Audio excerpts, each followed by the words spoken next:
For today's headlines, Digong rejects VP run, Sara no-go to in 2022.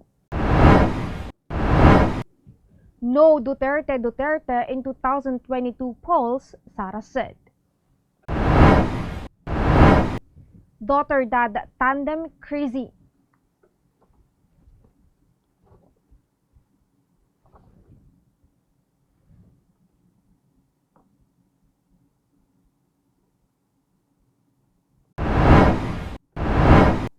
Nuke power safe, Cojuangco says.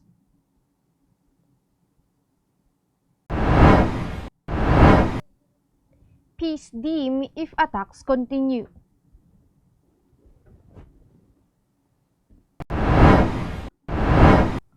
Ellen DeGeneres wealthy as ever. Chinese tame Azkals. Habagat brings rains in Metro Manila. Good morning, I am Sandy Locos and you are watching Tribune News on Q. Today is Wednesday, June 9, and now the news. President Rodrigo Duterte on Tuesday rejected calls from his own party PDP Laban for him to run as vice president in next year's election. During his one-on-one interview with longtime friend Pastor Apollo Quiboloy, Duterte emphasized that he wants to retire and return to his hometown Davao City once he steps down from the palace. It was the first time that Duterte spoke about the PDP resolution passed by some 160 members of PDP Laban's National Council, composed of senators, cabinet members, governors, and mayors, during their May 31 meeting in Vote-Rich, Cebu Province. The resolution, submitted to Duterte's office last Thursday, stated that the National Council members have been calling for his vice presidential run. It will also give him a free hand to choose his running mate. Duterte's party mates have argued that he has to pursue the government's second highest post in order to sustain the administration programs, as they described him as a formidable candidate who will surely win. Davao City Mayor Sara Duterte-Carpio rejected the possibility that she would be running for president in next year's elections together with her father, President Rodrigo Duterte, as her vice presidential running mate. In a message to reporters, Duterte-Carpio noted that her father once declared that he will run for that the presidency is not a job for women because of their supposed emotional differences to men. Duterte-Carpio also maintained that she has yet to finalize her political plans for 2022, amid calls from some administration supporters for her to run as president to purportedly sustain the administration's programs. Her remarks also ran contrary to claims of Albay Representative Joey Salceda and former Camarines Sur Representative Rolando Andaya that she has made up her mind to join the presidential race in 2022. The two lawmakers have claimed that the Davao City mayor, with her influence in national politics as the president's eldest daughter, has begun forging alliances to mount her candidacy in the next year's presidential elections. Former lawmaker Rolando Andaya, who claimed to have forged the Sara Gibo tandem for 2022 national elections, branded the daughter-father pairing being pushed by President Rodrigo Duterte's men as crazy. The ex-Camarines Sur representative also called the person who thought about setting the Davao City Mayor Duterte-Carpio with President Duterte in the next polls as crazier. It was Presidential Legal Counsel Secretary Salvador Panelo who initially pushed for the Duterte-Duterte pairing, meaning the president would slide down to vice president when his term ends as chief executive next year. The idea caught fire, and the president's party, PDP Laban, last week filed a resolution that asked the elder daughter to consider seeking the vice presidency while giving him the free hand to choose his presidential partner. Many in the PDP laban are said to be favoring Sara to become their standard bearer, even if the president's daughter is not a party member. Tribune News on Q will be back after these reminders. Hatch something big! The all-new Honda City hatchback with 4 seating modes.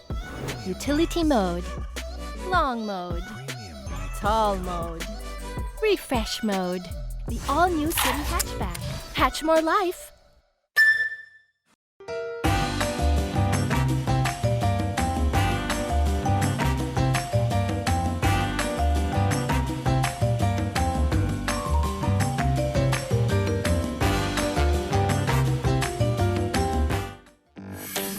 Araneta City, home to the country's first indoor shopping mall, the world's original Thrilla, and the first ever Bini Bini pageant.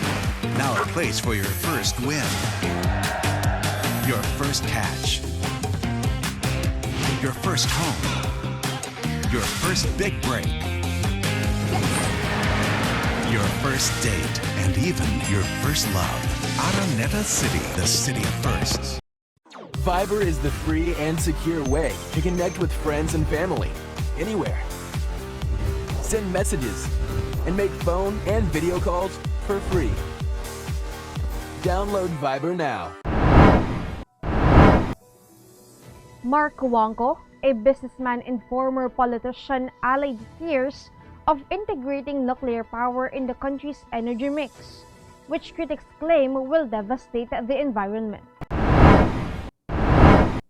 He also noted that nuclear power will aid the government's continuous search for a viable alternative and cleaner fuel for power generation to bring down electricity costs and attain long-term energy security. Relatedly, Energy Secretary Alfonso Cusi has also been advocating for the use of nuclear power as it would boost energy reserves and protect consumers from power price volatilities in the long run. Cusi underscored that energy supplied by a nuclear power plant is considerably more secure compared with energy fueled by fossil, which also requires constant feeds of coal or gas.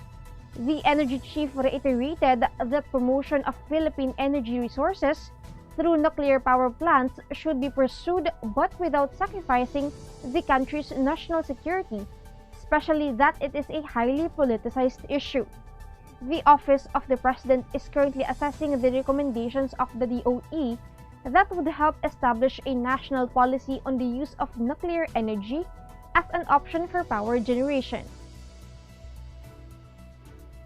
President Rodrigo Duterte has declared that peace talks between the government and armed rebels won't succeed unless members of the New People's Army cease their attacks on state forces and civilians. In a televised speech on Monday, Duterte lamented the continuing attacks of the NPA, the armed wing of the Communist Party of the Philippines.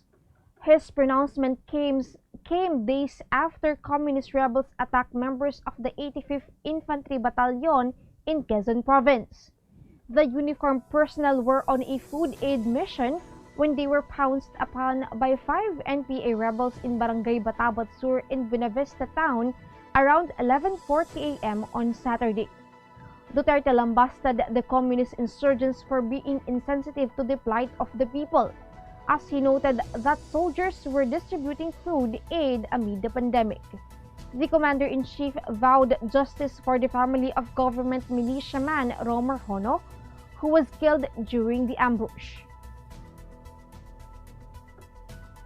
American celebrity Ellen DeGeneres is ending her long-running TV talk show next year, but it doesn't mean she'll be cash-strapped.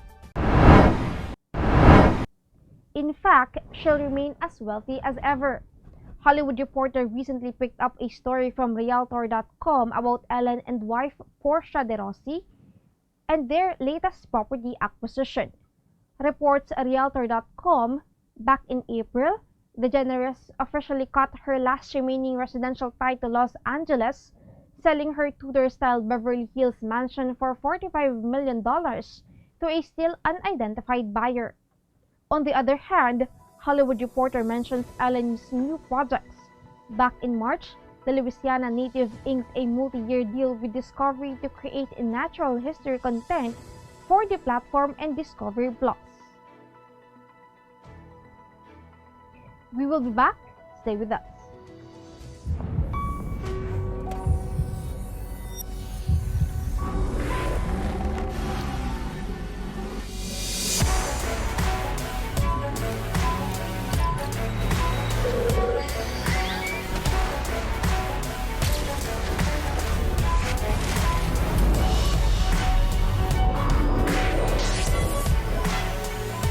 Montero Sport. Elevate your journey. Drive your ambition. Mitsubishi Motors. Manong Joe po! At Ate Maita, Matapos ang magkasunod na buwang pagbaba, bagyang tumaas ang overall electricity rates ng halos 9 centavos per kilowatt hour ngayong buwan. At paalala lang po, maging energy efficient po tayo. lalo pag mainit. Dahil mas hirap ang appliances at mas makonsumo. Buti may bright ideas tayo na based sa Meralco Power Lab tests. Engineer Alfred? Alam nyo ba, ang lumang aircon, mas mataas ang konsumo. Up to 682 pesos ang dagdag kada buwan kumpara sa bago. Mas energy efficient kasi ang technology ng bagong aircons. At kung inverter, pwedeng lampas 1,000 pesos ang savings per month. Piliin din yung may horsepower na sakto sa laki ng kwarto. Kung hindi, halos 1,000 ang extra gastos buwan-buwan. Sundan ang tips na to. And visit our website para you have the power this summer.